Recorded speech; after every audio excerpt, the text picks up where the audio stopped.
compartir con ustedes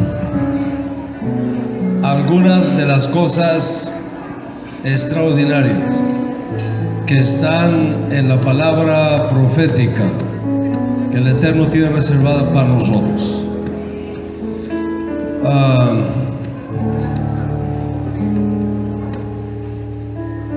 Mi esposa y yo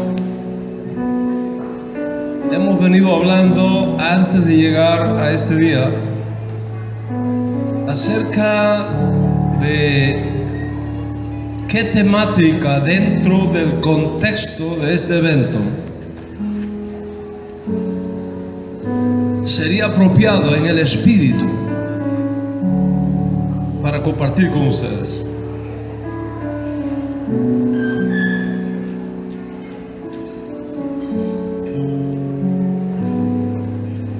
Y creo que vamos a iniciar con la conferencia de hoy uno de los temas más extraordinarios de toda la escritura. Se les voy a pedir que se pongan de pie conmigo un momento, por favor.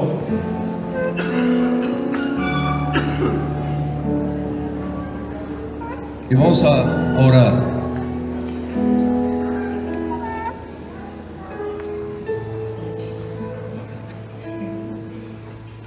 Mientras elevamos nuestro corazón a nuestro Padre que está en los cielos, dile que te hable, que te haga sensible,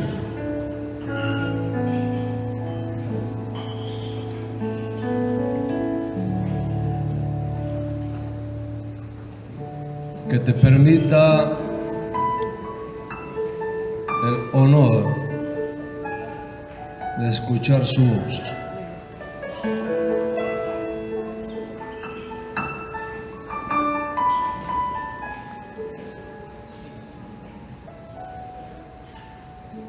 Deja que su aliento divino te atraiga a su trono.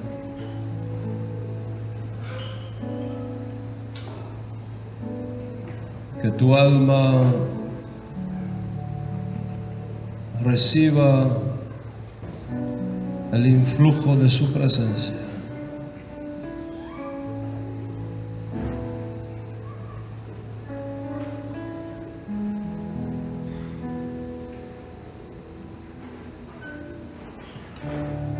Muéstranos tu gloria, Señor. Y asístenos.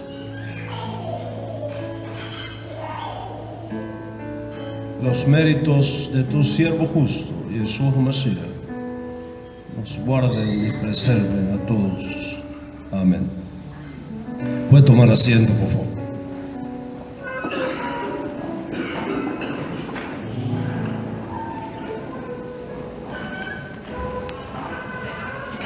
Bueno, espero que puedan mirar.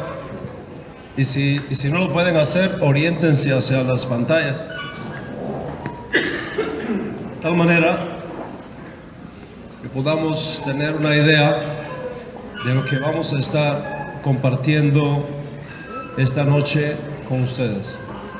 Raíces hebreas del cristianismo.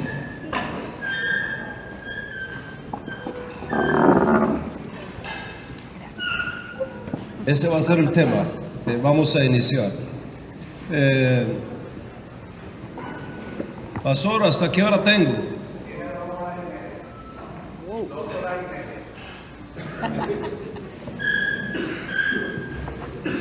Raíces hebreas del cristianismo. Raíces hebreas del cristianismo.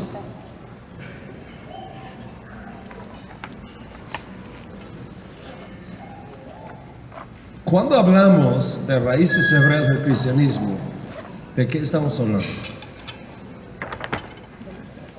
Eso es muy importante que entendamos. ¿De qué hablamos? ¿Qué significa raíces hebreas del cristianismo. Para poder comprender de lo que queremos hablar esta noche con ese tema, me quisiera remitir, a ver si esto me ayuda desde acá, a Jeremías capítulo 16, verso 14. Ustedes tienen sus Biblias, pueden buscarlo allí. Jeremías 16, verso 14. Esa palabra dice: vienen días, dice el Señor, cuando no se va a decir más, bendito es el Eterno que hizo subir a los hijos de Israel de la tierra de Egipto. ¿Está escuchando? Vienen días, dice el Señor, cuando no se va a decir más, bendito es el Eterno que hizo subir a los hijos de Israel de la tierra de Egipto.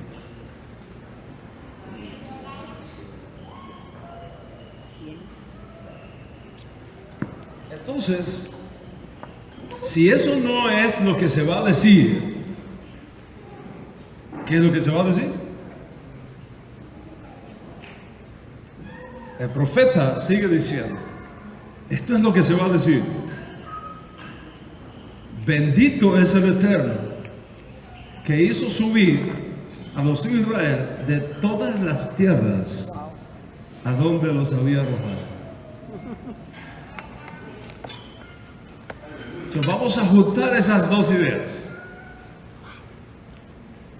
Vienen días, dice el Señor,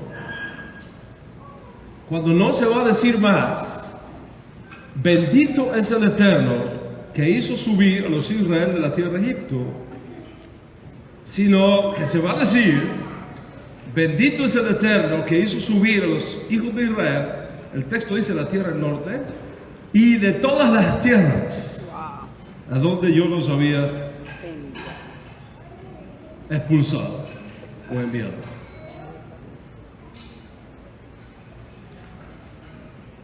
Cuando uno reflexiona acerca de la grandeza de esta profecía, no puede sino bendecir al Eterno con todo el corazón y con todo el alma. ¿Por qué razón? En la teología judía hay un principio de interpretación de la Escritura muy importante.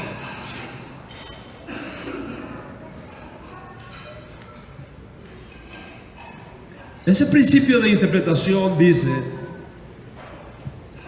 que cuando dos textos o dos palabras o dos frases de la Escritura coexisten,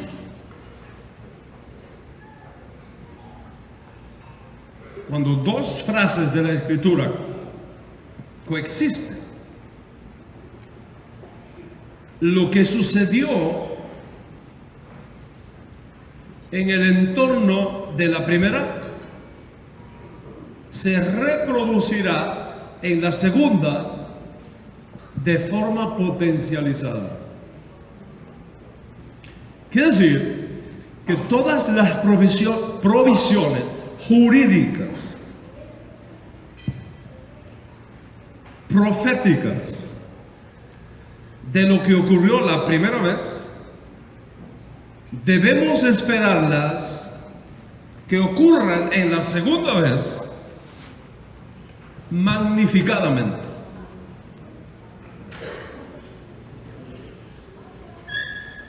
Si aplicamos ese principio de interpretación de la Torá a este pasaje del profeta Yirmiyahu, descubrimos algo espectacular y extraordinario. Porque esa frase que hizo subir a los hijos de Israel de Egipto nos ubica en Éxodo, nuestra primera redención.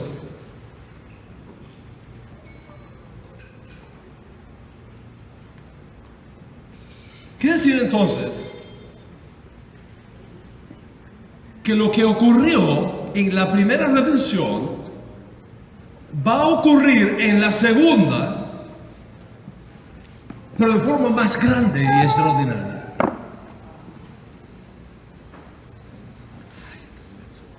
Si entendemos entonces lo que pasó en la primera, podemos tener una idea de lo que va a pasar en la segunda.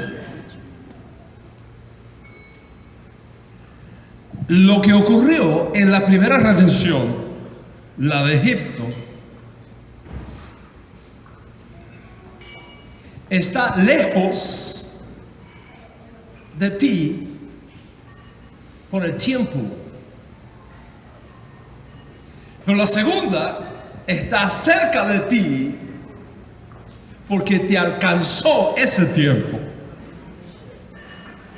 En otras palabras, tú no eres parte de la generación que salió de Egipto, pero sí eres parte de la generación que va a decir: algo más grande que lo que pasó en Egipto ha sucedido.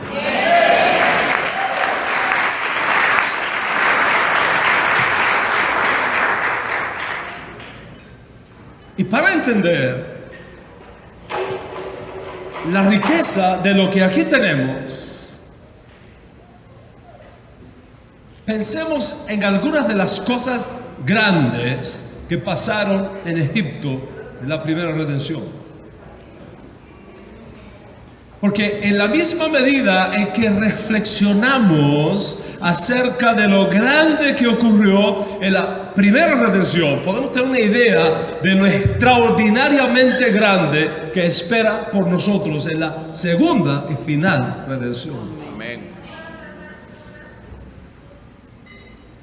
La primera cosa extraordinaria que pasó en la primera redención, la de Egipto, fue que Dios eliminó la idolatría de Egipto completamente. Dios echó abajo todos los dioses egipcios completamente. Los egipcios se convencieron de que sus dioses de madera, de piedra, de animales no eran absolutamente nada frente al Dios de Israel.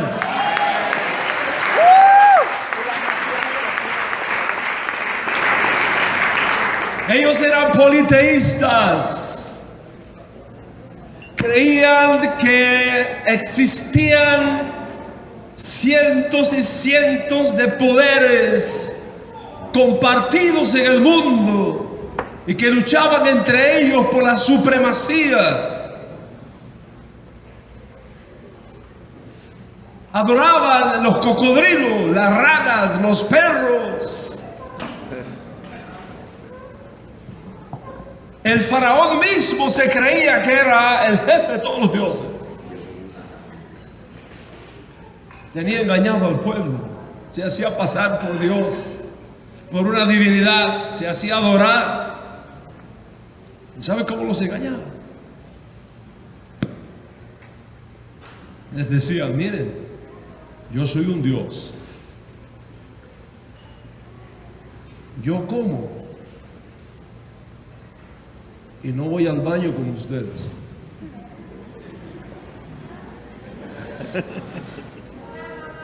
Yo bebo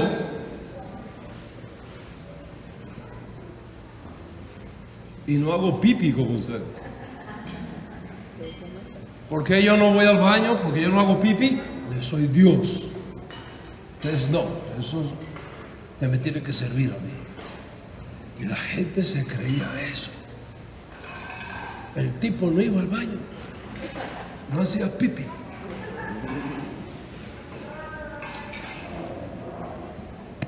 ¿Sabes cómo hacía? Por la mañanita, cuando todo el mundo dormía, él se metía en el río Nilo. Y cuando nadie lo veía, hacía sus cosas. Así que la primera cosa que Dios hizo, le dijo: Moisés, Aarón, vayan al río cuando él se esté bañando. Y cuando está el faraón ahí en el agua haciendo sus cosas, te voy a volver las aguas rojas como sangre.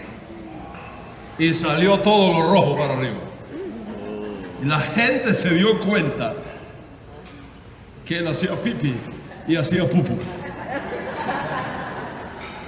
Y Dios destruyó la divinidad falsa del faraón aquel día en Egipto.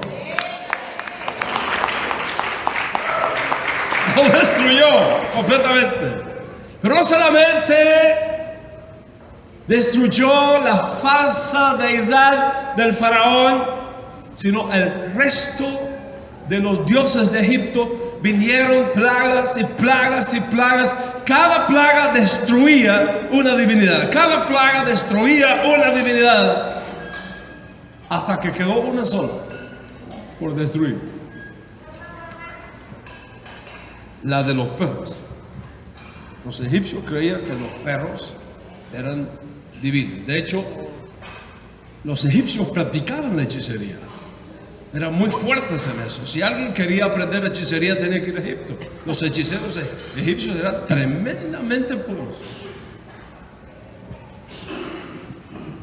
Tan poderosos que hasta imitaron el milagro de la vara convirtiéndose en culebras, como Moshe lo ve. Ellos tenían una habilidad para utilizar las fuerzas del mal,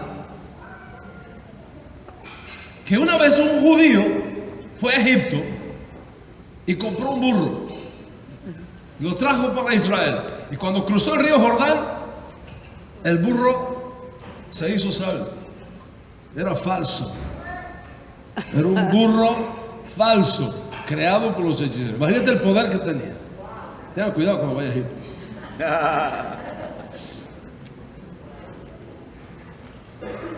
Los perros eran divinidades para ellos. Así que en las puertas de las ciudades ellos tenían perros encantados, hechizados. Y cuando algún esclavo quería escaparse, los perros le ladraban y le iban encima. Nadie se podía mover por los perros. Estaban en las puertas de Egipto. Moisés, el enviado de Hashem, le dijo al faraón: para que sepas que hasta el último de los perros lo voy a eliminar. Cuando saque a mi pueblo aquí, ni los perros ladrarán.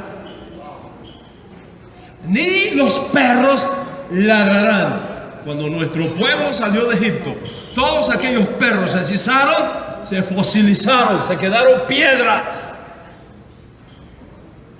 Y el impacto fue tan grande que miles y miles y miles de egipcios se convirtieron al Dios de Israel.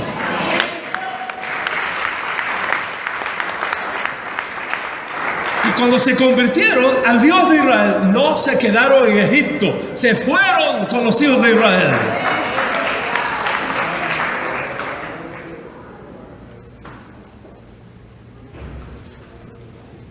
¿Esto es grande o no es grande? Espectacular. Pero dice el profeta Jeremías: vienen días cuando no se va a decir más.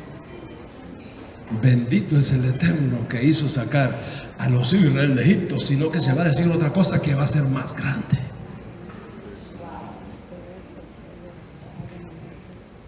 ¿Qué tenemos que esperar entonces cuando esté llegando esta segunda y final redención? Si en la primera Dios destruyó todas las divinidades en Egipto, geográficamente limitadas, en la segunda redención, que es más grande, no en Egipto, en el mundo entero serán destruidas las falsas divinidades, los falsos dioses.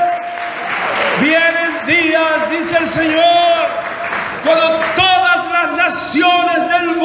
mundo reconocerán que el Dios de Israel es el único Dios verdadero. El Dios de Israel, el único Dios verdadero, y no hay más.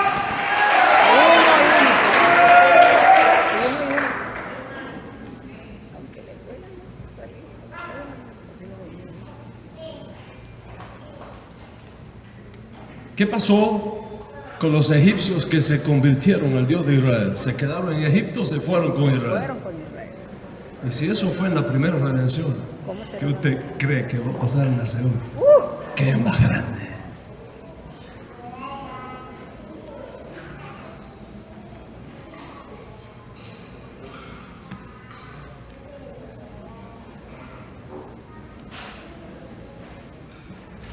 Todas las mentiras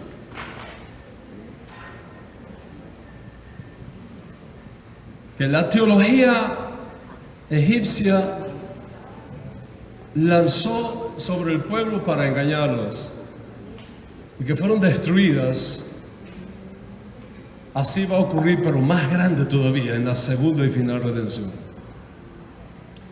¿Y qué tiene que ver esto con las raíces hebreas del cristianismo? ¿Qué cosa es el Nuevo Testamento? Cuando nosotros hablamos del Nuevo Testamento, ¿de qué estamos hablando?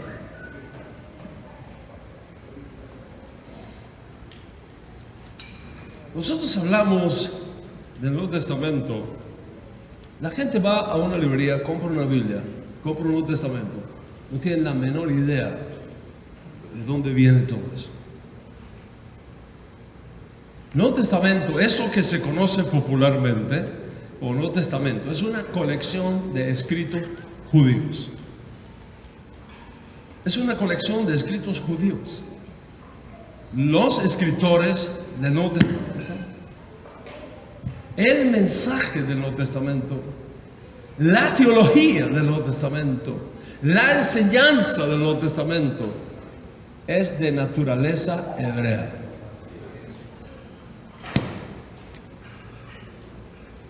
Esa colección de libros originalmente fue enseñado en hebreo. Cuando Yeshua entraba en una sinagoga para enseñar, o en el templo de Jerusalén para enseñar, o en las casas de los judíos del Israel del primer siglo para enseñar, no hablaba español.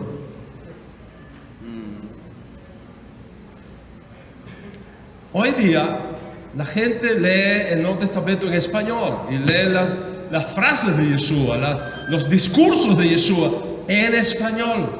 Y puede pensar que él lo hacía en español. No lo hacía en español, lo hacía en hebreo.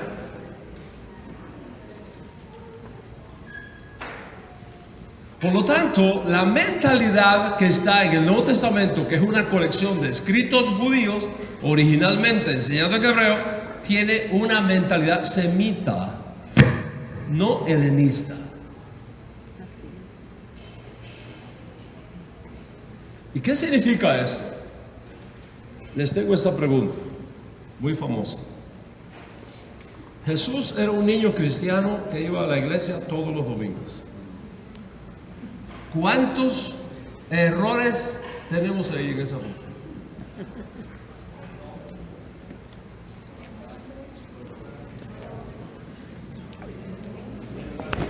¿Cuántos errores históricos hay ahí? Jesús era un niño cristiano que iba a la iglesia todos los domingos. Primero, que no es Jesús, era Yeshua. Ese es el primero. ¿Okay? No vamos a caer acá en semántica. Si usted dice Jesús, pues diga Jesús. ¿Ok? Diga Jesús, no hay problema. El tema es que Yeshua nunca oyó en su vida que alguien le llamara Jesús.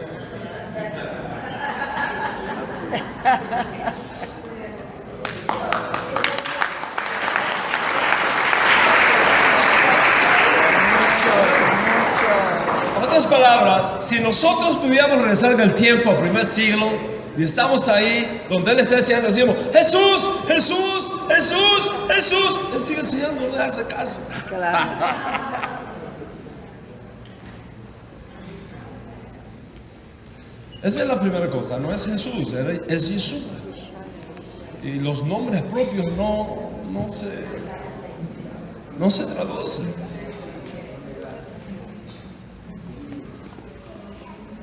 La historia de cómo Yeshua se convierte en Jesús es muy interesante y es digno para otra invitación. Así es. Van dos más. Es muy interesante. Tres. Y la otra cuál fue. Esa es la primera cosa, que no es Jesús, es Yeshua. La segunda cosa es que no fue un niño cristiano, fue un niño judío. No había cristiano en esa época. No existía el cristianismo en esa época. Si no existían ni cristianos, ni existía cristianismo, ¿cómo va a ser un niño cristiano? No un niño cristiano, era un niño judío. Tercera corrección. No iba a la iglesia, iba a la sinagoga. Viste. No había iglesias en los días de Yeshua, como nosotros entendemos el concepto hoy día. No había iglesia, había sinagogas, estaba el templo de Jerusalén, ahí él iba. Así es. Y los domingos, No, jamás. Shabbat, el Shabbat. So, si no es Jesús, si no es Yeshua, ¿por qué tú le dices Jesús? Por tradición. No te sientas mal, estamos hablando entre amigos. Por tradición. ¿Por qué, si era un niño judío, le decimos que era un niño cristiano? ¿Por qué, si no iba a la iglesia, si no a la sinagoga, insistimos en la iglesia? Y si no iba los domingos, si no los sábados, ¿por qué si tú vas los domingos y no los sábados?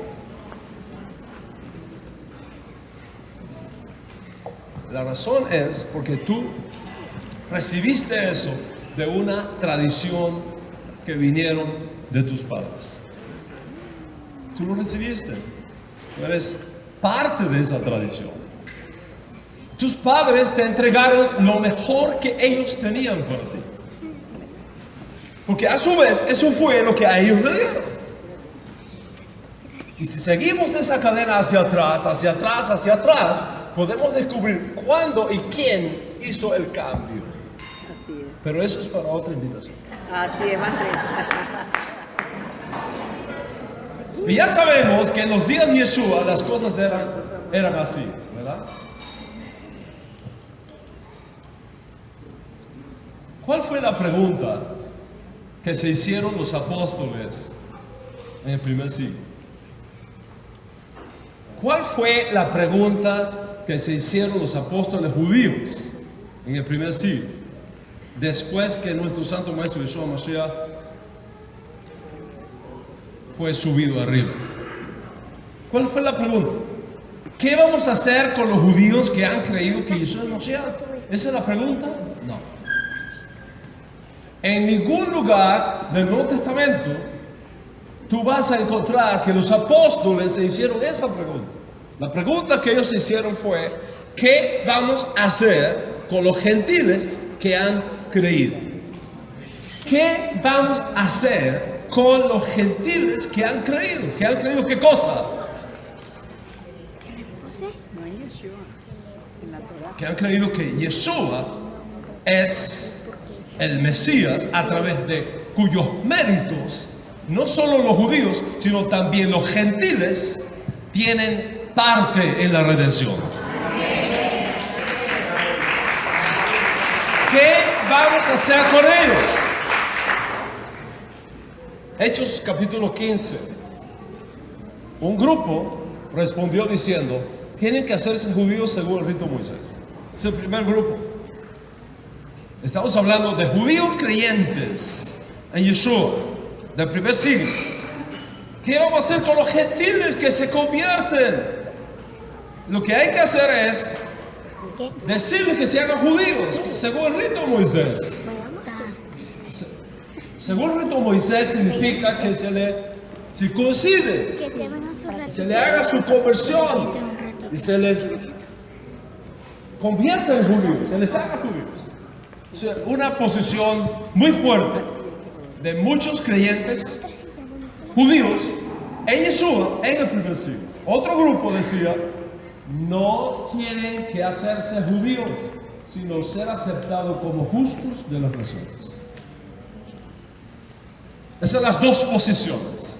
Hubo una reunión de todos los líderes, estuvieron días, usted lo lee en Hechos 15 en 5 minutos, eso fueron un montón de días que estuvieron discutiendo este asunto, hasta que llegan a una conclusión. Los creyentes de origen no judío no están obligados a guardar la ley de Moisés dada al pueblo hebreo, ni vivir como judíos. En otras palabras, obligar a un creyente, obligar a un gentil que abandone sus ídolos y acepta al Dios de Israel como su único Dios verdadero y reconoce a Yeshua como el Mesías, está prohibido obligarles a hacerse judíos y vivir como judíos. Está prohibido. No porque ser judío sea malo, sino porque no es un requisito. Señores, si la salvación y la redención significase hacerse judíos, entonces por demás murió Mashiach. Los creyentes de origen no judío no están obligados a guardar la ley de Moisés dada al pueblo hebreo ni vivir como judíos. Los creyentes de origen judío pueden vivir entre los judíos y en las comunidades judías respetando los 7 mandamientos universales y todas las derivaciones éticas y festivas del judaísmo. En otras palabras, el judaísmo es la única religión del mundo que tiene 2 características. Primero, que puede demostrar su origen divino históricamente. Segundo, que no solamente tiene un camino para el judío, tiene también un camino para el no judío. Eso es muy importante. Las religiones falsas se caracterizan, entre otras cosas, porque si tú no te haces como yo, no estás en nada.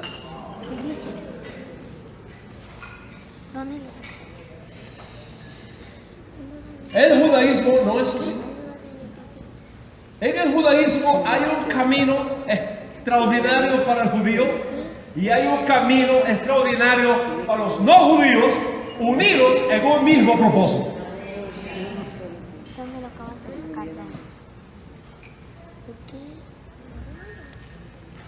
Está prohibido judaísmo.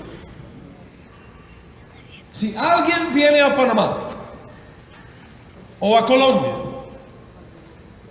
o a Guatemala o a cualquier lugar del mundo enseñando que tienes por obligación que hacerte judío, no lo escuches. Es una herejía. Está prohibido por la Torá exigirle a una persona que no es judía hacerse judía para que pueda ser salvo. No es así.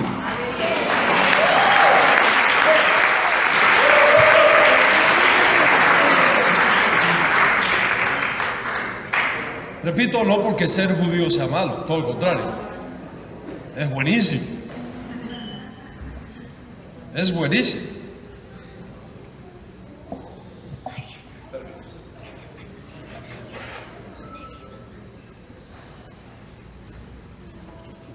No me grabes.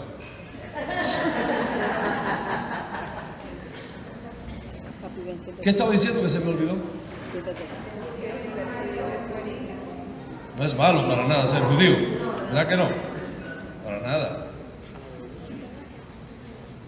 Todo lo contrario. ¿De qué aprovecha ser el judío? Muchísimo, de todas maneras. Eso es otra cosa. El punto no es que hacerse judío sea malo. El punto es que hacerlo judío no es necesario. Tú puedes servir al Dios de Israel sin hacerte judío. Tú puedes amar al Dios de Israel sin hacerte judío. Tú puedes disfrutar la herencia de Israel sin hacerte judío.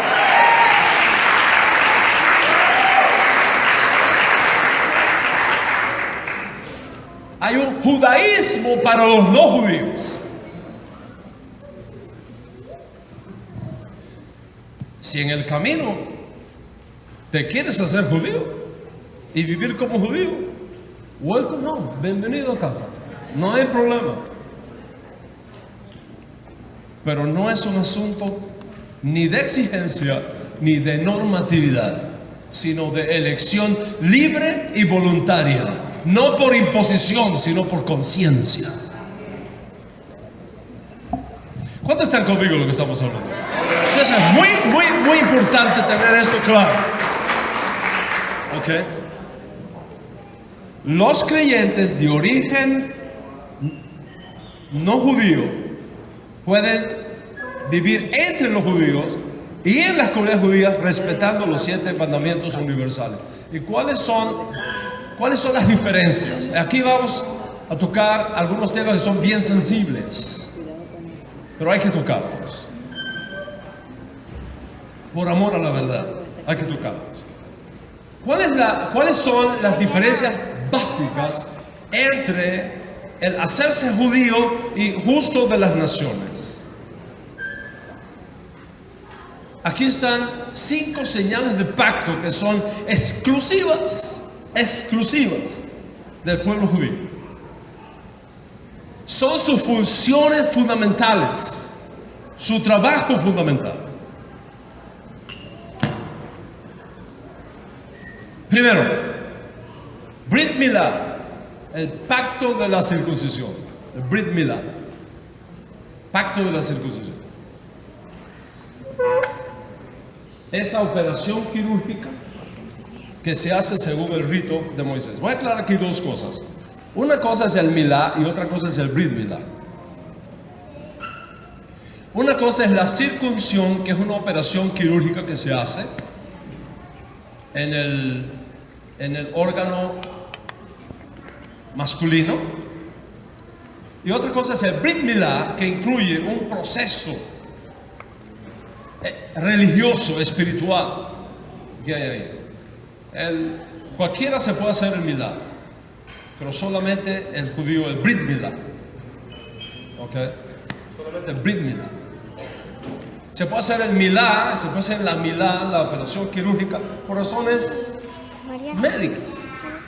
Y está bien. Está muy bien. Pero eso no es el Brit Milá. El Brit Milá es otra cosa diferente. ¿Ok? Segundo, la Mezuzá, el pacto de las puertas. Toda casa judía en sus puertas debe tener una Mezuzá. Dentro de esa Mezuzá, que es una carta muy bonita de diferentes artes, dentro de esa Mezuzá hay un manuscrito en hebreo que contiene serias promesas, serios compromisos de alianza específica entre el pueblo judío y el Dios de Israel. Si tú no eres judío, no puedes poner eso en la puerta de tu casa. Eso es solamente para el Yehudí. Tengo un amigo, estábamos en Israel, estábamos en una librería judía y había unas mezuzas, unas preciosísimas. Él se me acercó y dijo: quiero comprar esto, ¿lo puedo hacer? Mi amigo, lo amo entrañablemente, le dije: no puede. Es una señal de pacto para el judío. Tercera señal de pacto, el tzitzit, el pacto de las ropas, lo llevamos por dentro, es parte de nuestro compromiso, de nuestra alianza con el Eterno. Y vestimos esto adentro, lo llevamos ahí con nosotros todo el tiempo. Solamente si eres judío. Si no eres judío no lo puedes hacer, porque es señal de pacto. Cuarto, el Shabbat como pacto del Éxodo. El Shabbat como pacto del Éxodo. Ahora, recuerda que antes del Éxodo Dios nos entregó a la humanidad el Shabbat. Los no judíos pueden santificar Shabbat en memorial de la creación, pero como pacto del Éxodo, de la salida del Éxodo, solamente el pueblo de Israel puede hacerlo, porque es señal de pacto que Él nos sacó del Éxodo de Egipto, de la mano del faraón. Los justos de las naciones santifican Shabbat en memoria de la creación. Y el quinto es el tefilín.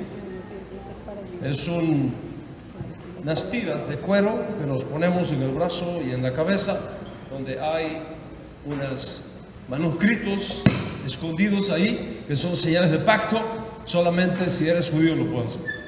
Son 5 señales de pacto.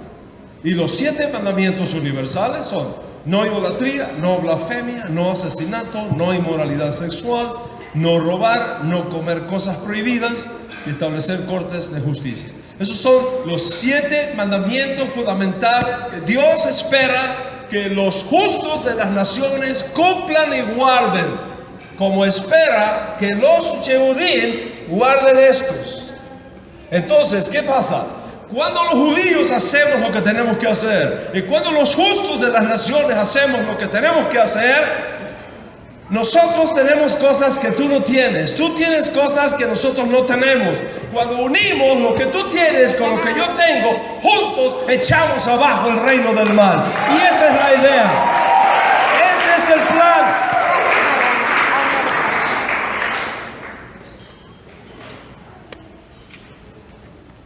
Debido al hecho de que la fe cristiana tiene una matriz hebrea, es importantísimo conocer esa matriz.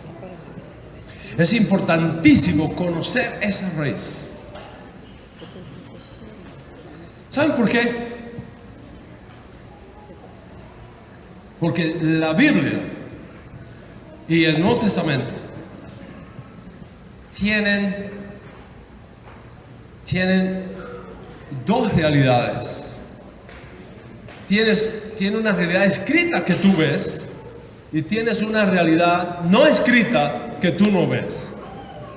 En otras palabras, muy importante, el texto de la Torah tiene un rostro y tiene una espalda. Cuando tú lees la Biblia, tú abres la Biblia y lees la Biblia, tú estás viendo el rostro, pero no estás viendo la espalda. ¿Qué pasa? Que al pueblo judío Dios nos dio la espalda también, no solo el rostro. Muéstrame tu gloria y me vas, Moisés, vas a ver mis espaldas.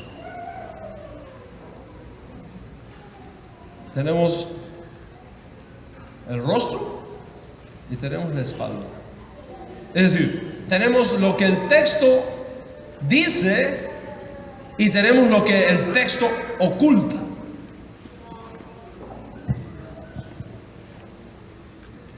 En otras palabras, la Torah, la Biblia judía y el Nuevo Testamento, como colección de libros judíos, no solamente tiene un mensaje que tú puedes ver, sino que tiene un entorno cultural que explica ese mensaje y que la mayoría de las veces no podemos ver, excepto que lo estudiemos.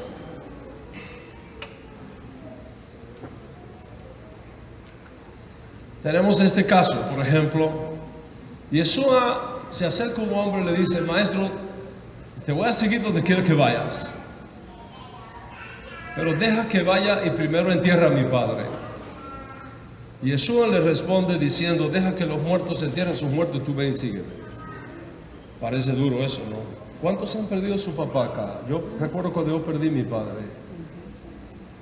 No es fácil perder al papá. Recuerdo cuando me llamaron, que fui al apartamento donde él vivía, entré a su cuarto y lo vi muerto en su cama. Me tiré a su cuello, me abracé a su cuello y yo muy profundamente encima de mi padre muerto. ¿Cómo está el corazón de un hijo cuando tiene a su papá muerto? Estrujado de dolor. Y que en ese momento un hombre que supuestamente es la encarnación del amor, de la gracia y la misericordia, te diga, deja que los muertos entierren a sus muertos y tú ven y sígueme, es duro de procesar. Es muy duro. Cualquiera lee eso y dice, wow, ¿cómo es posible que Yeshua le hable así a este hombre? Los críticos de Yeshua lo condenan por la dureza al hablarle a este hombre de esa manera. ¿Estás seguro de la crítica? Vamos a ponerle un poquito de entorno a eso. En los días de Yeshua existían, como en nuestros días, en el pueblo judío, lo que se llama las leyes del duelo. Cuando muere un familiar directo es papá, mamá, es hijo, esposo, esposa, hermano, hermana, abuelo. Más allá ya no se considera familiar directo. Cuando se muere un familiar directo, el doliente tiene que estar 7 días guardando luto en la casa sin salir de la casa. No se sale de la casa. Son los días, se llaman los días de Shiva. No se sale de la casa en los días de luto. Los 7 primeros días no se sale de la casa. Todo el mundo está sentado en la casa llorando, los vecinos vienen, los amigos vienen, lloran con él, le ayudan a procesar todo ese dolor. Después del entierro empiezan los 7 días de luto. La familia, los amigos traen la comida a la casa, no permiten que los dolientes cocinen. Toda la comunidad se junta para ayudarle a procesar ese dolor por 7 días.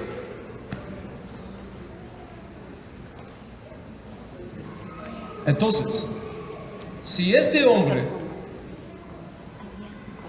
se encuentra con Yeshua en el camino, ¿qué había entonces pasado con su padre?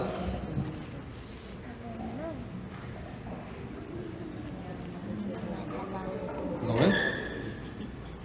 Si el padre llevaba ya 7 días enterrado, y por eso es que él está en el camino.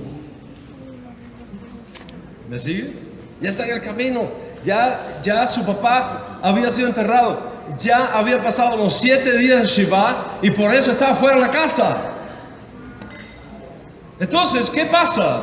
Que al año, cuando termina el duelo, la costumbre era sacar los restos, colocarlos en un nicho pequeño, llevarlos lo más cerca posible de Jerusalén. Se lee el testamento y se reparte la herencia.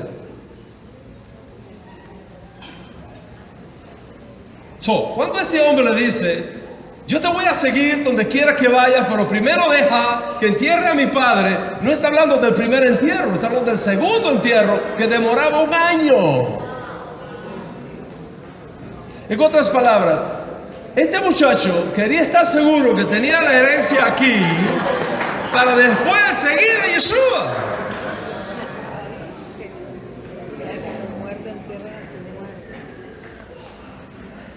¿Entiendes el entorno que está ahí detrás? Cuando Yeshua le dice, oye, deja que los muertos entierren a sus muertos, deja la cuestión de la herencia en las manos de tu familia, yo no puedo esperarte 1 año.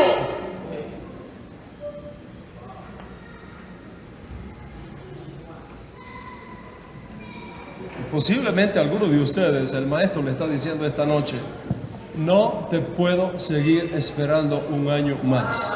Hoy te necesito.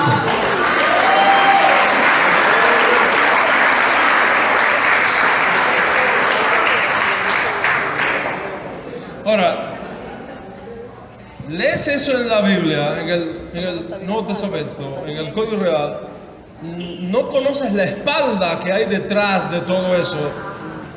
¿Y qué te queda? Inventar.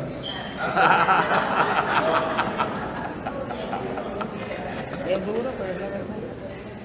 Y eso es lo que la mayoría de la gente que no tiene sus raíces hebreas claras hace. Vive inventando.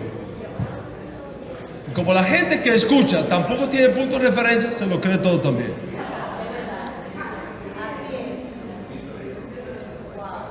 ¿Me explico?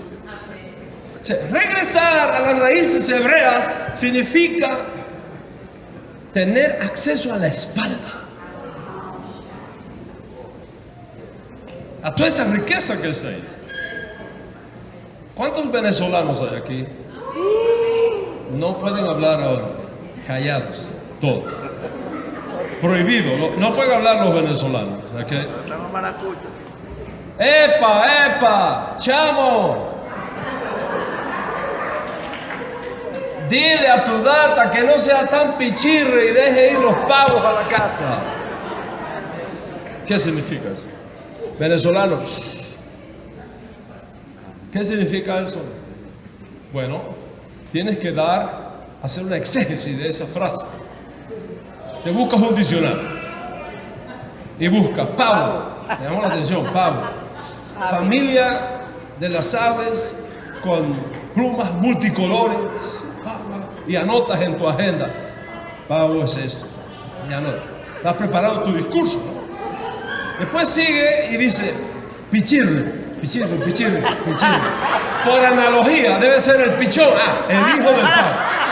Pichirre, el hijo del pavo. Y así haces tu exégesis inventando. Te presentas el domingo en la escuela dominical y dice, aquí estamos, vamos a hablar en el texto que dice, ¡epa, epa! Se les va a dar la exégesis. Este señor está hablando del pavo real, está dando una clase de zoología extraordinaria, maravillosa. Mire, ahí tiene el pavo. Y empieza a hacer tu PowerPoint del pavo. Y del pichón del pavo. Y de la importancia de cuidar las aves. Y de la importancia de no dañar la fauna del país. Todo el mundo aplaude. ¡Oh, tremenda exégesis! Cuando terminas de predicar tu mensaje, el venezolano te saluda,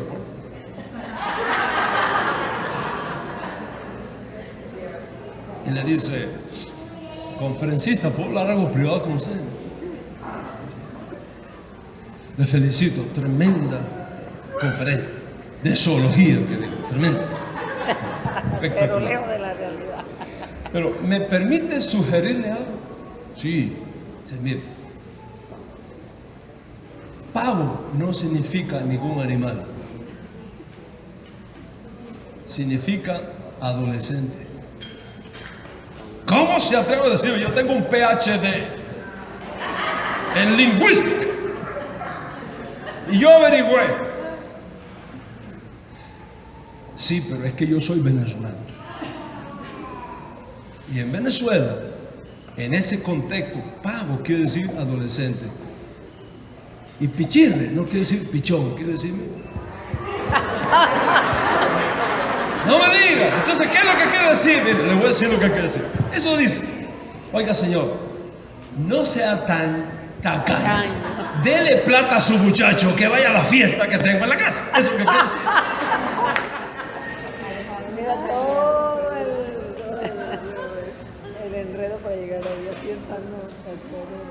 Si eso pasa en nuestra propia lengua, en nuestras propias culturas, en nuestros propios países, ¿Cómo será? ¿te imaginas en el mundo judío hace 2000 años atrás en una lengua completamente diferente?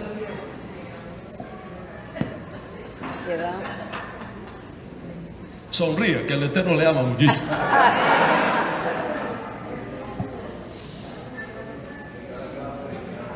Oh.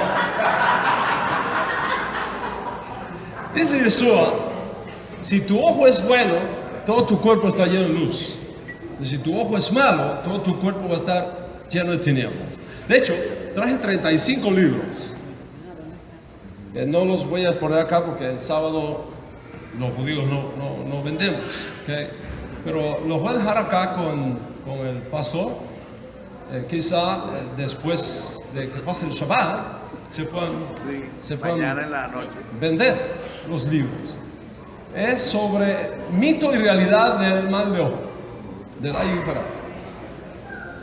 Creo que le va a hacer de mucho bien. Dice Yeshua, si tu ojo es bueno, todo tu cuerpo está lleno de luz. Y si tu ojo es malo, todo tu cuerpo está en tinieblas. ¿Qué significa esa frase? Yo sé que el tiempo está caminando y me estoy inspirando y no quiero inspirarme mucho. Dele. Ok, para no perder el contrato que tenemos aquí con usted. Pero mire, básicamente les voy a explicar lo que Yeshua quiso decir con eso. En el Israel del primer siglo, en el mercado público, no existían las balanzas, las pesas sofisticadas, digitales, precisas, exactas que hoy tenemos. Eran muy rudimentarias. Eran dos platillos. ¿Quieres venir a ayudarme acá?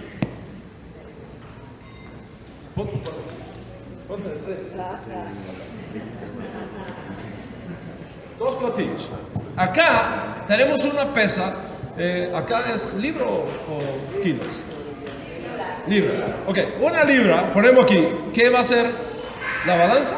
Si yo le pongo una libra aquí, ¿verdad?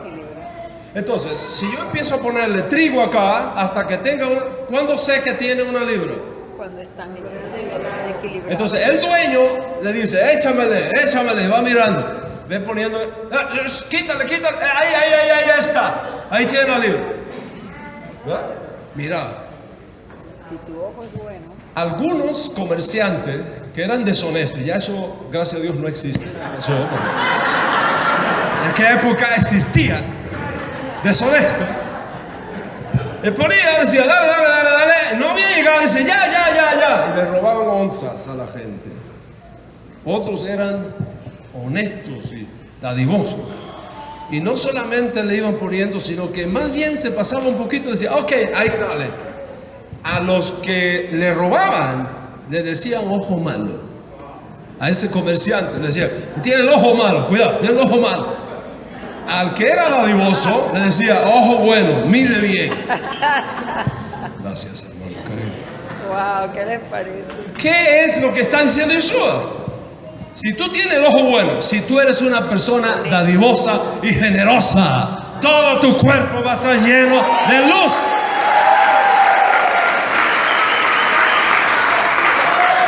Ahora, si tú eres pichirre, tacaño, tramposo,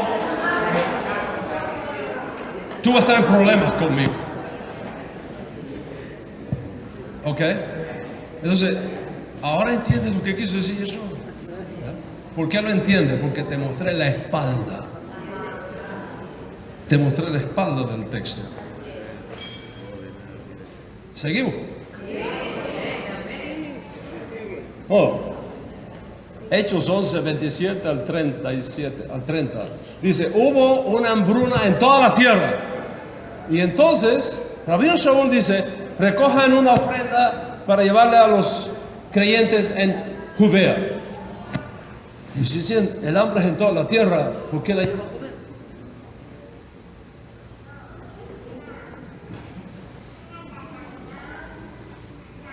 Dice, vino hambre a toda la tierra. Pablo está en Asia. ¿Asia es de toda la tierra o no es de toda la tierra? O sea, había hambre en Asia también. ¿Por qué dice, vamos a coger una ofrenda y llevarla a los hermanos que están en Judea? Si el hambre es de toda la tierra. Hay una inconsistencia ahí. La inconsistencia se resuelve cuando entendemos que en el judaísmo del primer siglo, cuando se decía toda la tierra, era toda la tierra de Israel, no del resto del mundo.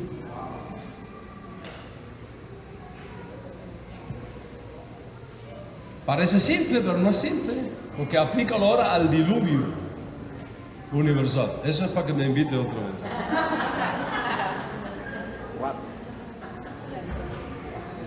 Dice que Yeshua llegó a casa de Simón el leproso. ¿Cómo llegar a casa de Simón el leproso si la Torah prohibía a los leprosos estar en las casas?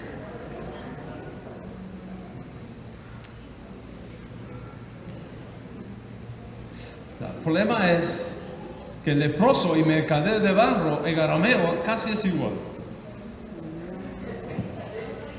El que tradujo no sabía Y puso y leproso. metió leproso. Cuando va en contra de la Torah, va en contra de la ley de Moisés. Era un mercader de barro.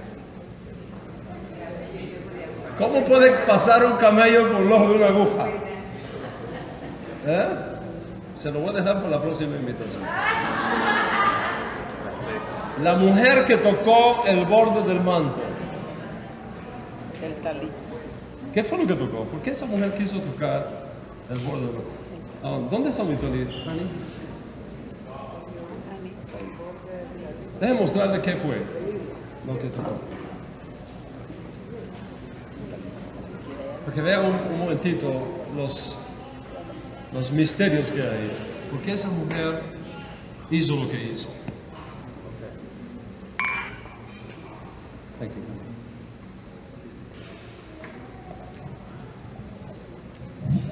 En los días de Yeshua, todos los varones judíos vestían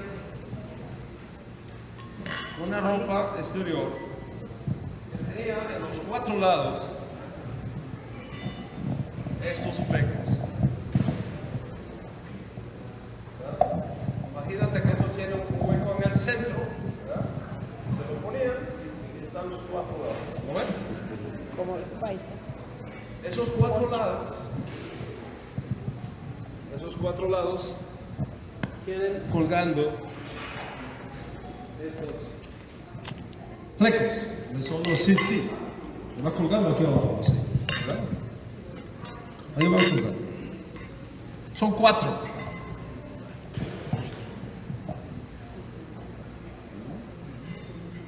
¿Por qué son 4?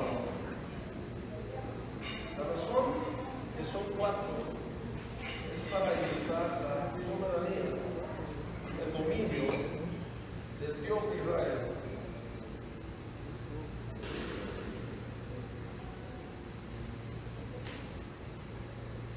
Para indicar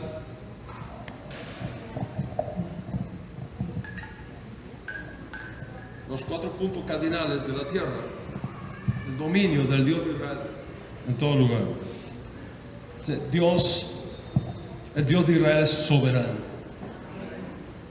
Es soberano. Tiene 5 nudos, si lo puedes ver. Tiene 5 nudos, indicando así los 5 libros de la Torah: Génesis, Éxodo, Levítico, Números, Deuteronomio, los 5 números de la Torah. Y entre nudo y nudo, desde arriba hacia abajo, hay una combinación de vueltas que va en 7, 8 y 11. Si sumas todo esto, 7, 8 y 11, te da el número 26, que es el número de Dios de Israel, de Yud-He-Vah-He.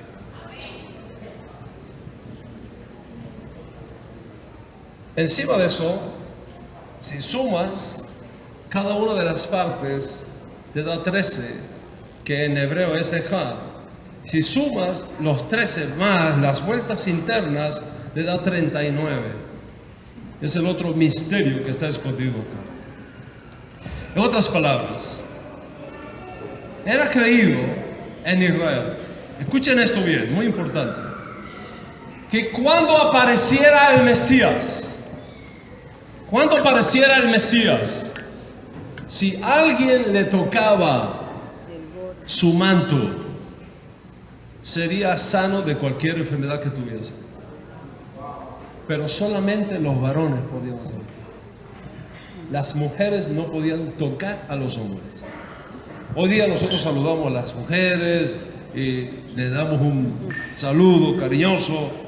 En los días de Yeshua eso está prohibido. Las mujeres no podían tocar a los hombres. Esta mujer tenía flujo de sangre. Todas las mujeres saben de qué se trata. Normalmente, todos los meses, biológicamente hablando, la mujer tiene pérdida de sangre.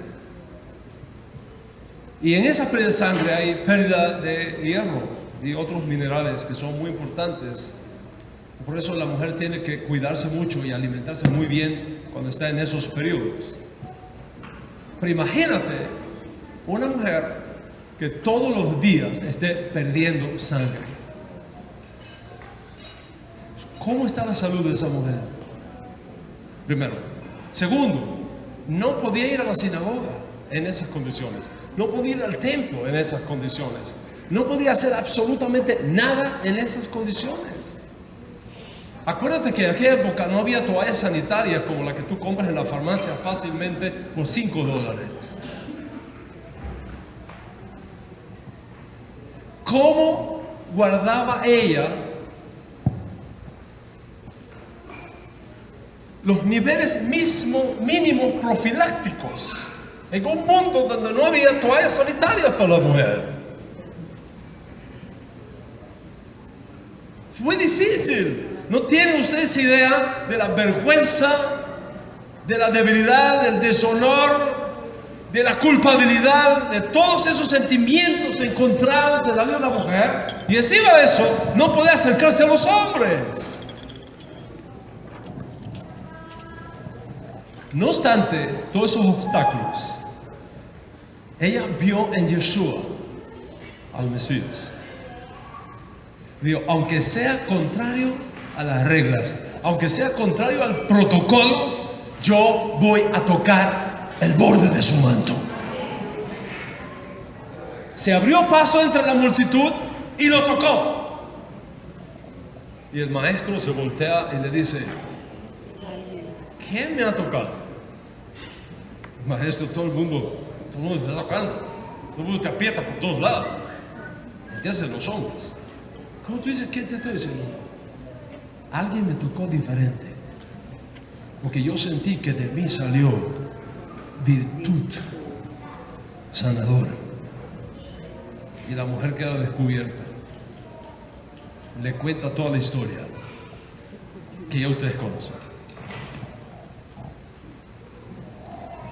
De manera que cuando esa mujer toca el manto de Yeshua, mire todo lo que estaba en la mente de ella y en el corazón de ella, creando emuná, creando fe.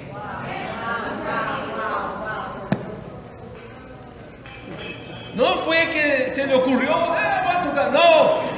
Era algo extraordinario que estaba dentro de ella, moviéndose adentro de ella. Así es. Porque tenía la espalda. Lo bueno del mensaje es que cuando yo te entrego a ti la espalda hoy, el mismo milagro te puede ocurrir.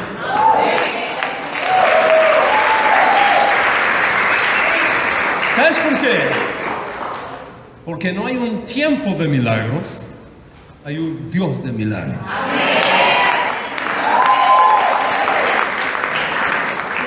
Esa es la diferencia.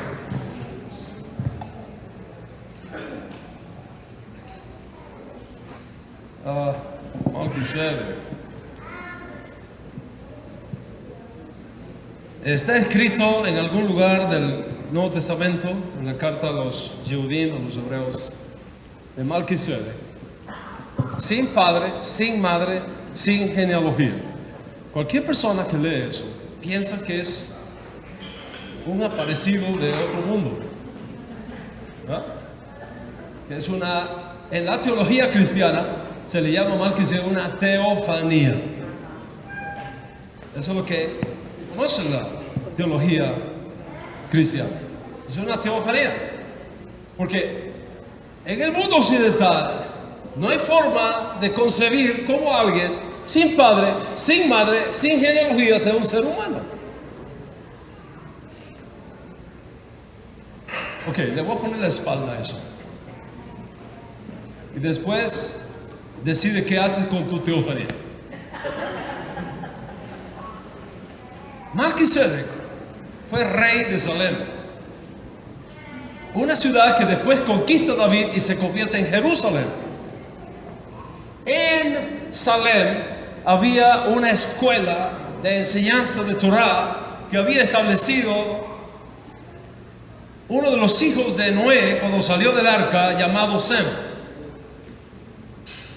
Sem tuvo un hijo que eventualmente fue Melquisedec, que fue rey y sacerdote en esa ciudad.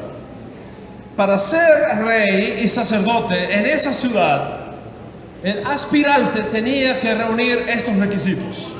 Primero, que nadie por la parte paterna hubiese sido rey antes, y que nadie por la parte materna hubiera sido rey antes. Si un aspirante reunía esas condiciones, es decir, si no tenía genealogía, podía ser rey en esa ciudad. Melquisedec reunió esas características. No tenía padre, es decir, nadie por la parte paterna había sido rey antes. No tenía madre comprometida, porque nadie antes por la vía materna había sido rey. Por lo tanto, no tenía genealogía, era auténtico, calificaba para ser el rey de esa ciudad.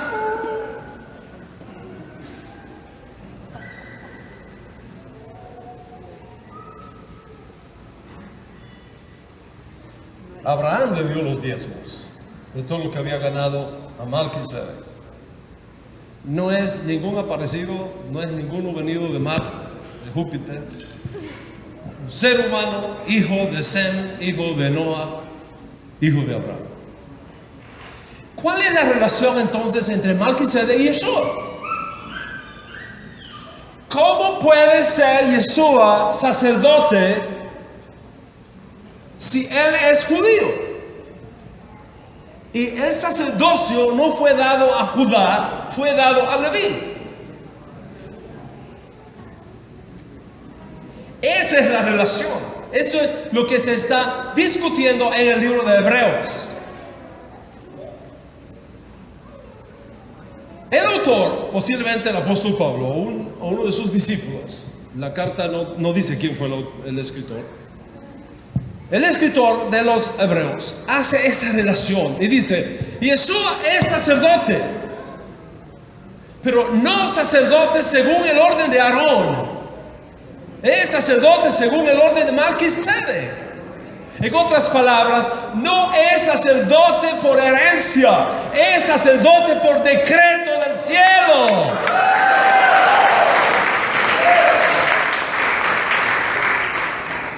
Y como nadie, ni por el lado de su padre, ni por el lado de su madre, fue alguna vez sacerdote de este tipo, entonces él es un sacerdote legítimo, auténtico, válido.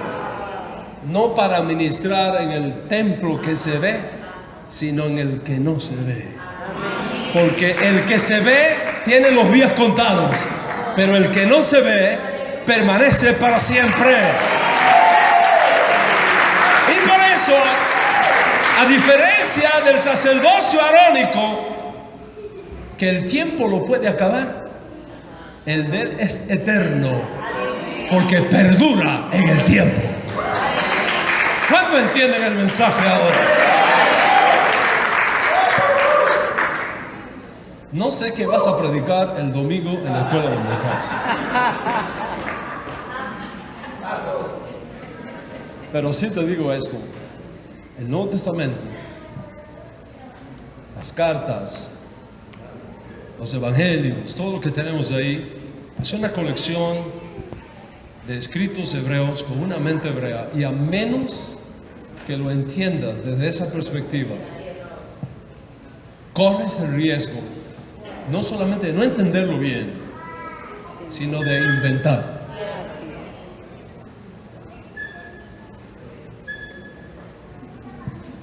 Pero si en la primera redención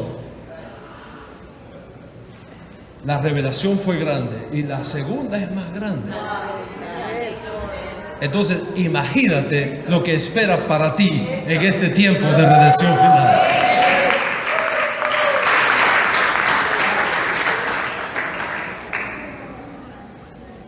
¿Qué dice el profeta Jeremías cuando habla de esta segunda redención mayor que la primera?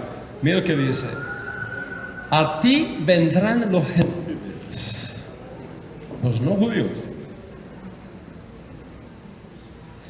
¿Cuándo? ¿Cuándo va a pasar esto? Acuérdate lo que dijo primero.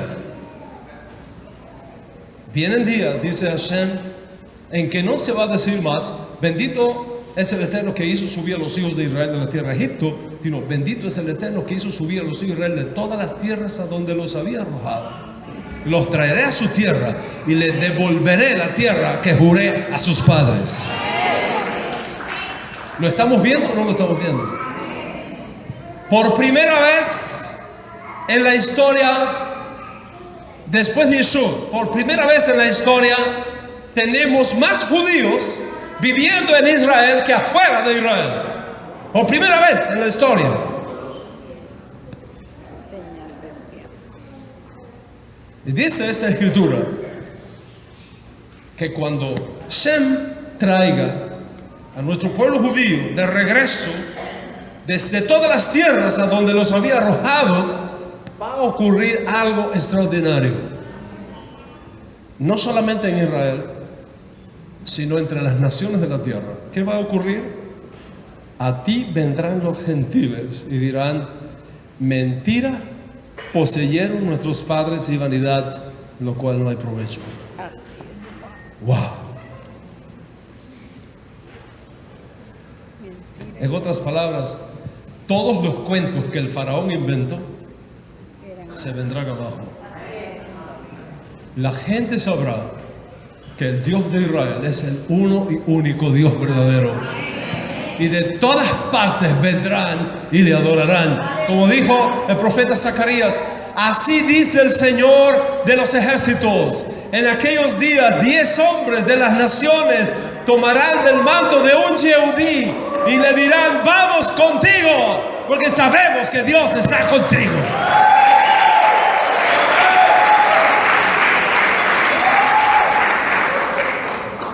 Estos son los tiempos. No dice 10 hombres de las naciones tomarán del manto de Platón.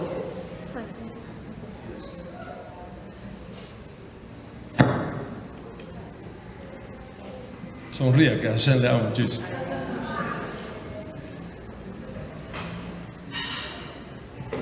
De un Yehudí, 10 hombres de las naciones. ¿Por qué 10? ¿Por qué no miles? ¿Por qué no poner un número grande ahí? Es que está puesto ahí. Porque en la teología judía, 10 significa plenitud. ¿Cuántos camellos envió Abraham a buscar esposa para Isaac? 10 camellos.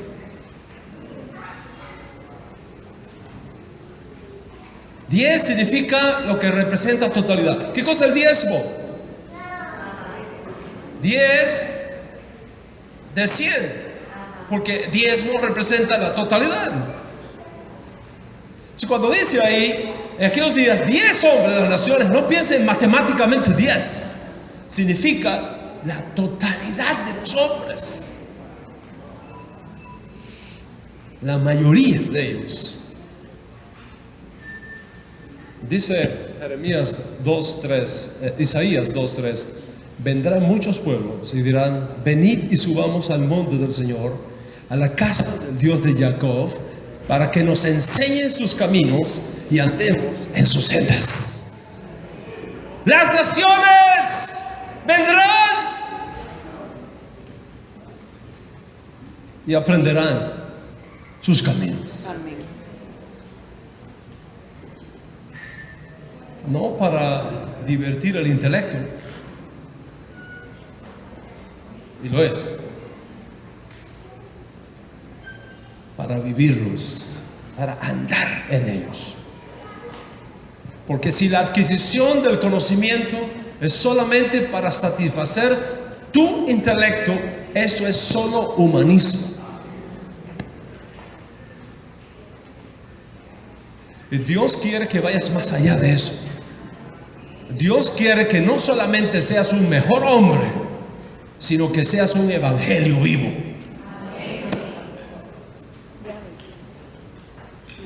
Y termino con esta historia tan hermosa. Dos mujeres no judías tuvieron acceso a una familia judía. Se casaron, estas dos chicas se casaron con dos judíos. Los dos muchachos murieron, quedaron viudas. Noemí, la madre de los muchachos, decide que llegó el tiempo para regresar a Israel. Llama a sus dos yernas, nueras, llama a sus dos nueras y les dice: hijas mías, regrésense a su familia, a sus dioses, a su pueblo, que para mí llegó el tiempo de regresarme a Israel. Acuérdate, Noemí está en el exilio. Ahora está en contacto con dos mujeres judías, no judías. Dos no judías en contacto con una mujer judía. Y Noemí les dice: vuélvanse a sus dioses, a su cultura, porque llegó para mí el tiempo de regresar a Israel. Estas dos mujeres tuvieron dos respuestas diferentes. Orfa se regresó, pero Ruth no. Ruth dijo: tu pueblo será mi pueblo. Y tu Dios será mi Dios. Tu Dios será mi Dios. Donde tú vayas yo iré, donde tú mueras moriré yo. No me pidas que te deje, porque voy a ir contigo. Eso es historia, pero también es profecía. ¿En qué sentido? Noemí representa al pueblo judío en el exilio. Cuando llega la hora de Noemí, el pueblo judío del exilio, a regresar a Israel, vamos a esperar dos respuestas en las naciones. Un grupo se regresará a sus dioses, a sus costumbres, a sus ídolos, a su manera de hacer las cosas, y no unirá su destino con Noemí. Pero otro grupo le va a decir a Noemí: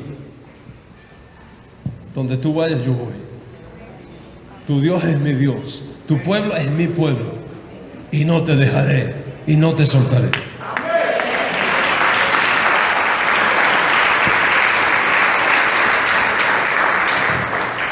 Es mi convicción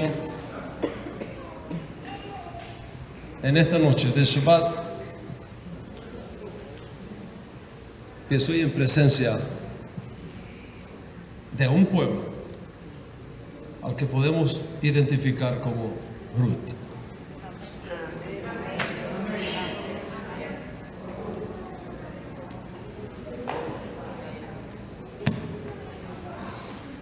Por eso Dios te ha traído a esta conferencia.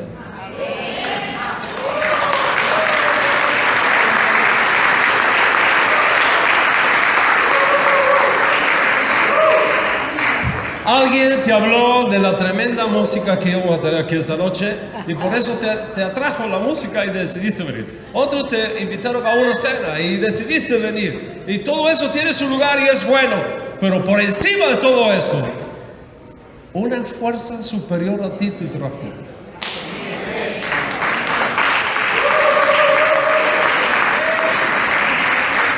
En otras palabras, tú no viniste, te trajeron.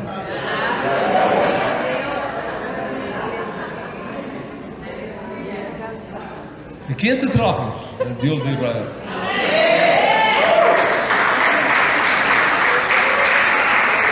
El Dios de Israel. Para descubrirte secretos que están disponibles en este tiempo para todos aquellos que estén atentos a su voz. Regresar a las raíces hebreas de tu fe significa esto. No es una moda, porque las modas van y vienen. No es una onda, porque las ondas van y vienen. Es una profecía que se está cumpliendo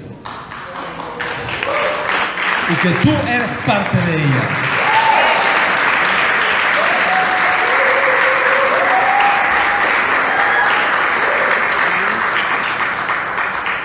Y concluyo mis palabras esta noche recordándote algo. El momento más grande de una profecía no es cuando se dice. El momento más grande de una profecía es cuando la hora para cumplirse llega.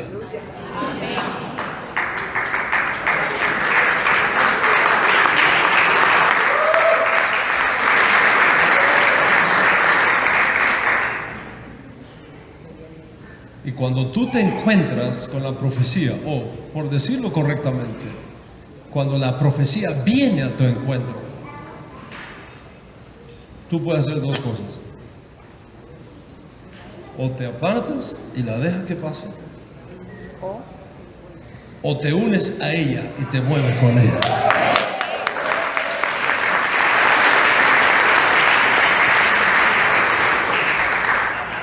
¿Y sabes por qué solamente tienes esas dos opciones? Cuando alguien podría decir, Raf, hay una tercera opción, oponerme. Esa no es una opción, porque si te opones, te aplasta y dejas de ser. La única opción es, no te metas con ella y déjala que haga su trabajo, porque Dios la envió, y si es de Dios permanece para siempre. O júntate a ella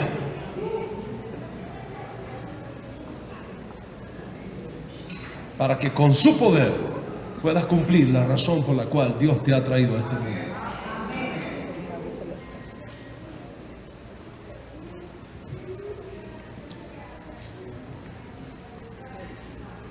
En mis palabras concluyen aquí, pero no el mensaje. El mensaje tiene que seguir ahora contigo.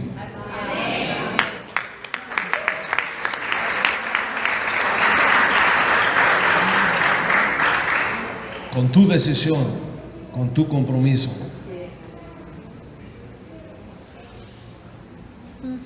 Con tu entrega. Feliz el pueblo que entienda esto.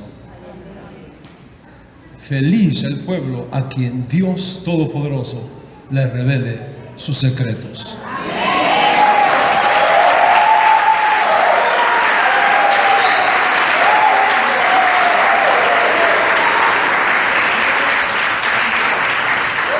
Shabbat Shalom. Shabbat Shalom.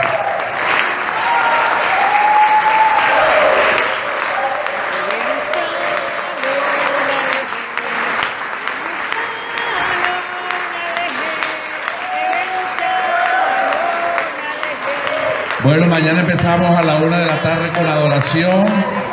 Recordamos, miren lo que pasó hoy. Mucha gente se quedó sin comer porque estábamos acostumbrados a otra programación. Llegaron tarde, no pudieron comer. Espero que el domingo venga con su primicia porque es año nuevo. Y se anunció que llegaran a las 5. Y los esperamos a las 5 en punto porque el protocolo del domingo es el mismo de hoy. Recibimos el año nuevo, cenamos y después viene la charla. Por eso la gente llegó tipo 7:30, 8, ya no había comida. Entonces los bendigo, cubrimos los aires con la sangre del Cordero Inmolado y declaramos bendición para sus casas. Estamos en Shabbat, no pelee con nadie, por favor, y decretamos. El salón de mañana es el piso 9.